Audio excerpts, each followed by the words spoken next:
¿Te atreverías a engañar a tu propio padre para cumplir un plan divino? Quédate para descubrir la increíble historia de cómo una madre orquestó una mentira que cambió para siempre el destino de una nación. Hace casi 4000 años, en la tierra de Canaán, en el hogar de Isaac y Rebeca, se estaba gestando un conflicto increíble. Isaac era el hijo del milagro de Abraham y Sara, pero su propia familia comenzó con una dolorosa espera, pues Rebeca era estéril. Isaac le rogó a Dios, y Dios escuchó. Rebeca quedó embarazada, pero este no fue un embarazo tranquilo. Dentro de su vientre era como si se estuviera librando una guerra.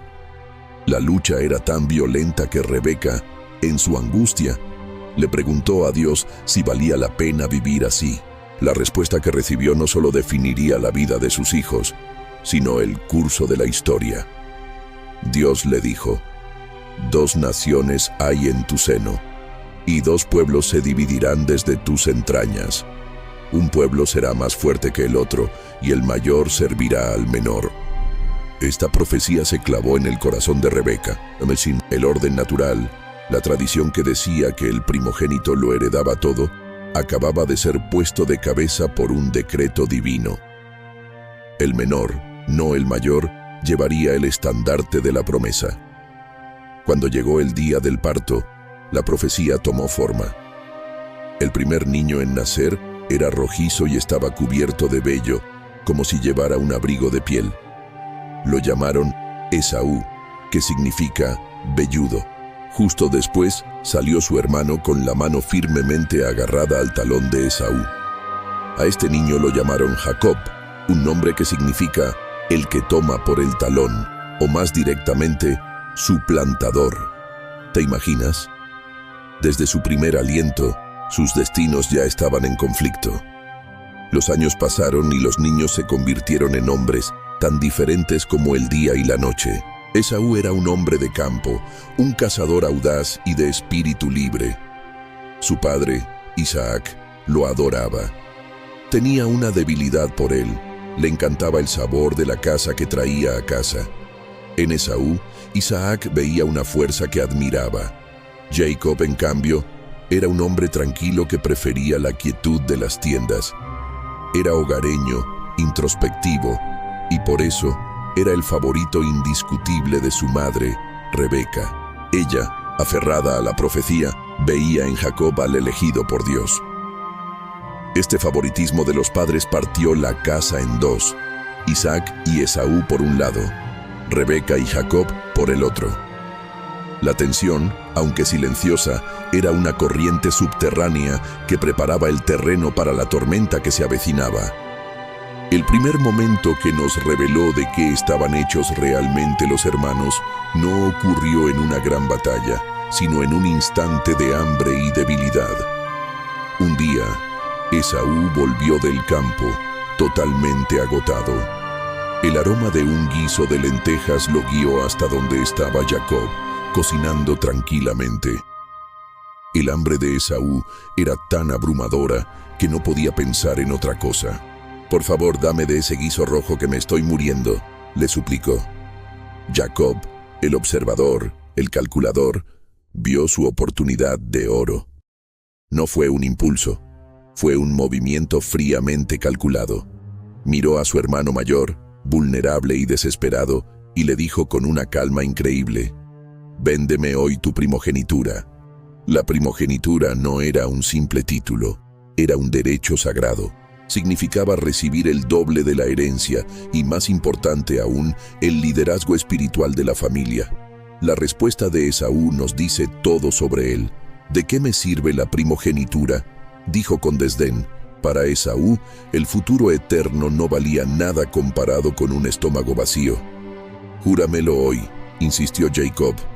Y Esaú, sin dudarlo, hizo un juramento, sellando el peor negocio de la historia. A cambio, Jacob le dio pan y el guiso de lentejas.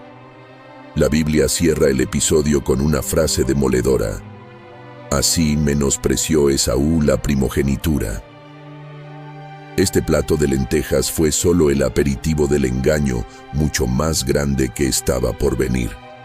Si quieres saber cómo termina esta sorprendente historia de traición, dale like y quédate conmigo. Los años pasaron. Isaac ya era muy anciano y se había quedado ciego. Sintiendo su muerte cerca, llamó a su hijo favorito, a Esaú. «Ve a cazar y prepárame uno de esos guisados que tanto me gustan.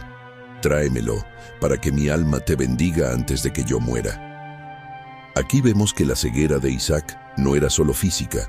A pesar de que conocía la profecía, su cariño y su apetito lo llevaron a desafiar a Dios. Pero Rebeca lo estaba escuchando todo. En su mente, esto era una emergencia. Decidió que ella misma sería la mano de Dios. Inmediatamente, fue a buscar a Jacob. «Acabo de oír a tu padre diciéndole a Esaú que le traiga caza para bendecirlo. Ahora escúchame bien. Ve al rebaño y tráeme 2 buenos cabritos».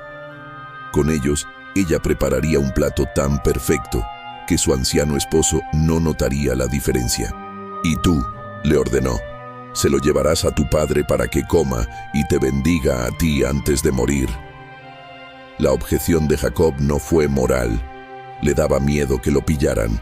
«Pero madre», le dijo, «Esaú es velludo y yo no. Si mi padre me toca, se dará cuenta del engaño y en lugar de una bendición, recibiré una maldición». Pero la determinación de Rebeca era de acero. Miró a su hijo y pronunció una de las frases más audaces y aterradoras de la Biblia. «Hijo mío, sea sobre mí tu maldición. Tú solamente obedece». Con esas palabras, la conspiración estaba en marcha. ¿Tú qué habrías hecho en su lugar? Déjalo en los comentarios, que los leo todos. Y así comenzó la operación, una coreografía de engaño. Rebeca preparó un guisado que imitaba a la perfección el sabor que tanto le gustaba a Isaac. Vistió a Jacob con la mejor ropa de Esaú, la que olía a campo. Luego, en un acto tan ingenioso como oscuro, tomó las pieles de los cabritos y las usó para cubrir las manos y el cuello de Jacob. Con el corazón en la garganta, Jacob fue a la tienda de su padre. «Padre mío», dijo.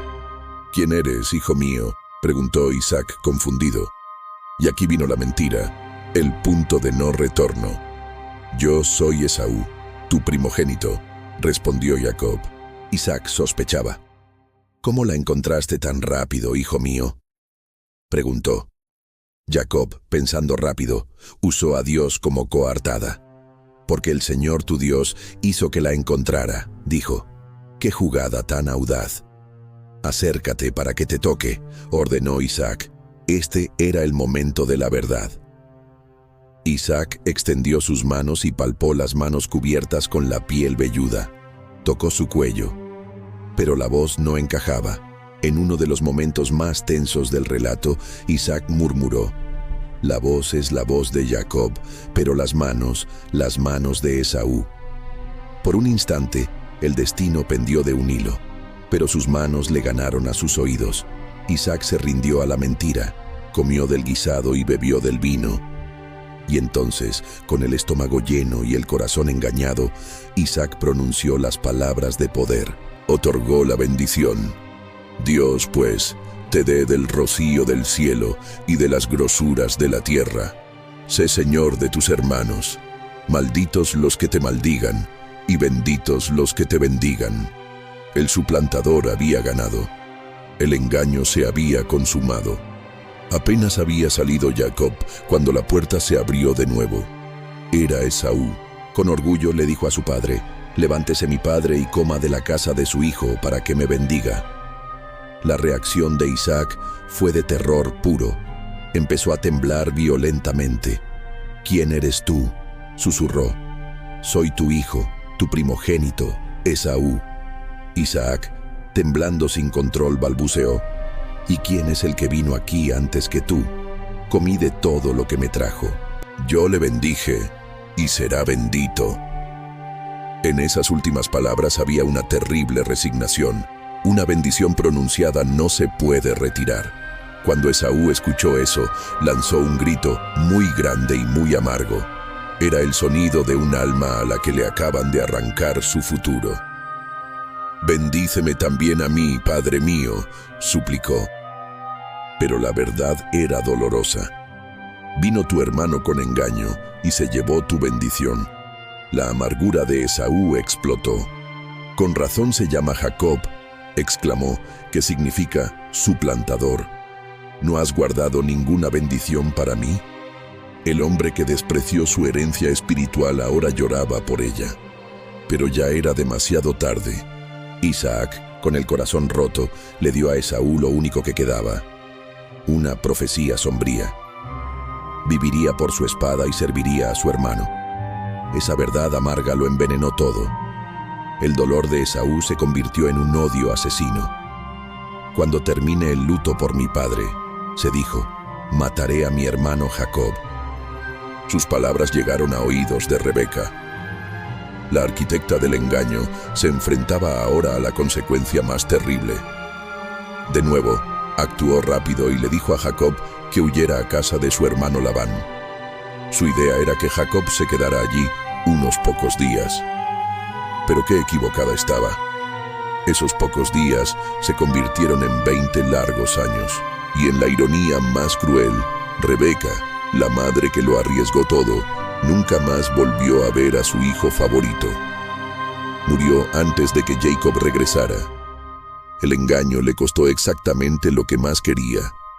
Para Jacob, la huida fue el comienzo de un exilio largo y doloroso, donde el suplantador probaría su propia medicina. Su tío Labán lo engañó una y otra vez. El engañador fue engañado. Al mirar esta historia, la pregunta sigue en el aire. ¿El fin justificó los medios? La respuesta que nos da la Biblia es un rotundo no. El texto no celebra el engaño, lo muestra como un pecado con consecuencias devastadoras. Aquí nadie tiene las manos limpias. Isaac, por su favoritismo; Esaú, por despreciar su herencia; Rebeca, porque le faltó fe; y Jacob, que hizo honor a su nombre y cuya vida de exilio fue la cosecha directa de lo que sembró. Y aquí es donde la historia se pone realmente increíble. A pesar de todo, el plan de Dios no se detuvo. Jacob recibió la bendición, y a través de su linaje, la promesa hecha a Abraham continuaría. ¿Cómo es posible? La historia de Jacob y Esaú no habla de la justicia de los hombres, sino de la soberanía y la gracia de Dios. Nos enseña que Dios es capaz de usar hasta nuestros peores errores para tejer el tapiz de su plan perfecto.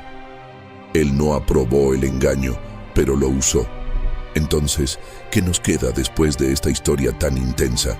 Es una advertencia sobre los peligros del favoritismo y sobre el alto precio que siempre cobra la mentira. Pero, sobre todo, es un testimonio increíble de la soberanía de Dios. Nos recuerda que, incluso en medio de nuestros peores errores, su plan sigue avanzando, muchas veces no gracias a nosotros, sino a pesar de nosotros. ¿Y tú? ¿Qué habrías hecho si creyeras que Dios te pide algo imposible? ¿Crees que Rebeca actuó por fe o por miedo? Si esta historia te impactó, compártela con alguien que necesite escucharla.